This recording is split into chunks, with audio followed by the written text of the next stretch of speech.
श्री स्वामी चरित्र सारामृत कथासार फळश्रुती व पारायण पद्धतीसह अध्याय 4 कथासार श्री स्वामी समर्थ श्री स्वामी नामाचे श्रवण करणे तसेच त्यांचे पूजन करणे आणि त्यांच्या भजन कीर्तनात मग्न होणे इतके श्रेष्ठ कार्य करणाऱ्या अन्य धर्मकार्य तीर्थाटन योगाभ्यास होम हवन असे काही करण्याची गरज नाही. केवळ स्वामी नाम सतत घेत राहिल्याने चारही पुरुषार्थ साध्य होतात आणि जन्ममृत्यूचा खेपा चुकतो. मागील अध्यायात श्री स्वामींनी अक्कलकोटाच्या राजासाहेबांना साक्षात दर्शन दिले आणि ते चोलप्पाच्या घरी परतले. चोलप्पा जरी निर्धरी गरीब असला तरी त्याला श्री स्वामींच्या सहवासाचे अक्षयधन प्राप्त झाले. श्री स्वामींनी या सन्निधान दरम्यान चोलप्पा व त्याच्या कुटुंबाची हारतणेरे परीक्षा घेतली. मात्र हे सर्व श्री स्वामींच्या कसोटीत पूर्ण उतरले आणि श्री स्वामी कृपा प्राप्त करते झाले. इथे श्री स्वामींची प्रसिद्धी सर्वत्र सर्वदर पसरली. लांब लांबहून भक्तगण अक्कलकोटास येऊ लागले. अनेकांच्या मनोकामना पूर्ण होऊ लागल्या. श्री स्वामीचरणी येणाऱ्या भक्ताचे प्रमाण दिवसागणिक वाढू लागले. मात्र त्यात काही कुटील निंदकही होते. असेच एकदा 2 संन्यासी श्री स्वामींची परीक्षा घेण्यासाठी अक्कलकोटास आले. श्री स्वामींनी त्यांचा कुटुंब हेतू ओळखला आणि त्या दिवशी श्री स्वामी ज्या भक्ताच्या घरी होते तिथे अनेक दर्शनार्थी फळफळावळ घेऊन आले होते. मात्र श्री स्वामी आलेला प्रसाद त्या संन्यासांसमोर ठेवला, परंतु श्री स्वामी स्वतः उपाशी असल्याने ते संन्यासी देखील काही खाऊ शकले नाहीत. अशातच संपूर्ण दिवस सरला. ह्यावरून श्री स्वामी हे ढोंगी साधू नाहीत ह्याची खात्री पटल्यामुळे ते संन्यासी क्षमायाचना करता झाले. अध्याय 4 समाप्त. श्री स्वामी समर्थ. अध्याय 5 कथासार.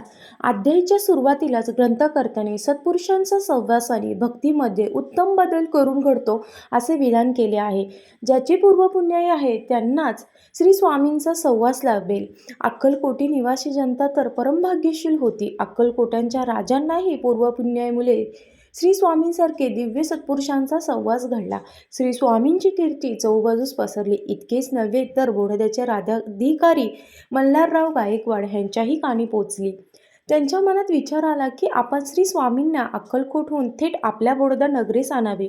याकरता त्यांनी अनेक मतबर दिवाणे व सरदारांसमोर जो कोणी माझ्या श्री स्वामींना इथवर आणेल त्याला आम्ही इनाम देऊ, मानसन्मान देऊ असा प्रस्ताव ठेवला. हे ऐकून सुज्ञ मंडळींनी काढता पाय घेतला. मात्र तात्यासाहेब यांनी श्री स्वामींना बडोद्यास आणण्याचा विडा उचलला. राजा मल्हारराव यांच्याकडून बरेच धन आणि सेवकांची फौज घेऊन तात्यासाहेब अक्कलकोटास आले. तेथे त्यांनी याचकांना धन द्रव्य देऊन तसेच अनेक मोठा जेवणावली घालून संतुष्ट केले. त्यांनी चोलप्पांनाही जहागिरी देण्याचे आश्वासन दिले. तात्यासाहेबांच्या बोलण्यामुळे चोलप्पा आनंदित झाले. त्यांनी हा विषय श्री स्वामींपाशी काढला आणि आपण बडोद्यास गेल्यावर मला जहागिरी मिळेल असे सांगितले. त्यावर श्री स्वामी हसले व म्हणाले, त्यांच्या मनात भक्ती नाही, मग आम्ही तेथे जाऊन काय उपयोग. येथे कथाचा पूर्वार्थ संपवताना ग्रंथकर्त्यांनी उत्तराविषयी स्वतःच केला आहे. अध्याय 5 समाप्त. श्री स्वामी समर्थ. अध्याय 6 कथासार. ज्याप्रमाणे गुरुजन बालकाचे बोट धरून त्याच्याकडून मुलाक्षरे गिरवतात त्याचप्रमाणे श्री स्वामी माझ्यासारख्या मतिमंदाकडून हे चरित्र लिहून घेत असल्याचे ग्रंथकार कबुली करत मागील अध्यायातील अपूर्ण कथेकडे वळतो. श्री स्वामींनी चोलप्पास सांगितले की बडोद्या नरेशाकडे भक्तिभाव नाही, म्हणून तेथे मला जाण्याचे काही प्रयोजन वाटत नाही. श्री स्वामींचे हे बोलणे चोलप्पाने तात्यासाहेबांच्या कानावर घातले. ते ऐकून तात्यासाहेब निराश झाले. आपले प्रयत्न वाया जाण्याची नामुष्की ओढवली. ह्या भीतीपोटी त्यांनी पुन्हा अनुष्ठानादी धर्मकार्य सुरू केले आणि गुरुचरित्राचा सप्ताह करण्यासाठी ब्राह्मण बोलवले. जेवणावली उठवल्या, दान आणि दानधर्मही केले. परंतु श्री स्वामींनी त्यांच्याकडे दुर्लक्ष केला. दिवसामागून दिवस ओलांडले. कार्य यशस्वी न झाल्याने चिंताक्रांती झालेले तात्यासाहेबांनी चक्क एकदा श्री स्वामींना मेन्यातून घालून पळून नेण्याचा प्रयत्न केला.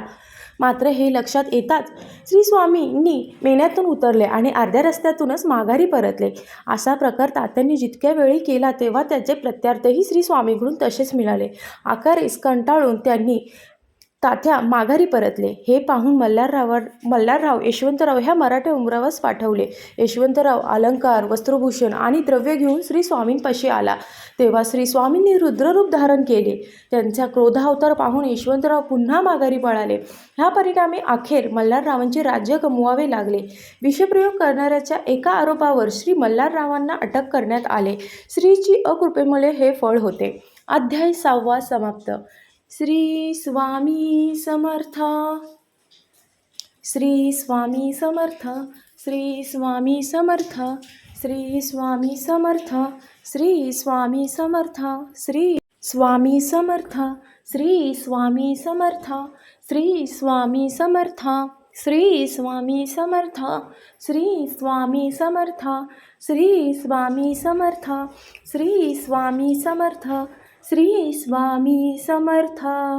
श्री स्वामी स्तवन. नाही जन्म नाही नाम नाही कुणी माता पिता प्रगटले अद्भुत ब्रह्मांडाचा हाच पिता नाही कुणी गुरुवर स्व हेचे सूत्रधार नवनाती आदिनाथ अनाथाचा जगत्रात नरदेही नरसिंह प्रगटले तरुपोटी नास्तिकांचे केशफुल अस्तिकांची देनगती कधी चाले पाण्यावर कधी धावे अंधातरी यमा वाटे ज्याच्या भीती योगशोर हाच येती कधी जाई हिमाचली कधी गिर अरवली कधी नर्मदेच्या काठी कधी वसे भीमातटी काली माता बोल सांगे बोल कन्याकुमारी ही अन्नपूर्ण ज्याच्या हाती दत्त गुरु एकमुखी भारताच्या कानोकानी गेले स्वचिंतामणी सुखी व्हावे सारे जण तिथे धावे जनार्दन प्रज्ञापूर स्थिर झाले मध्यानीचे रविपृत रामरुज करी भावे स्वामी पदादंडवत श्री स्वामी समर्थ.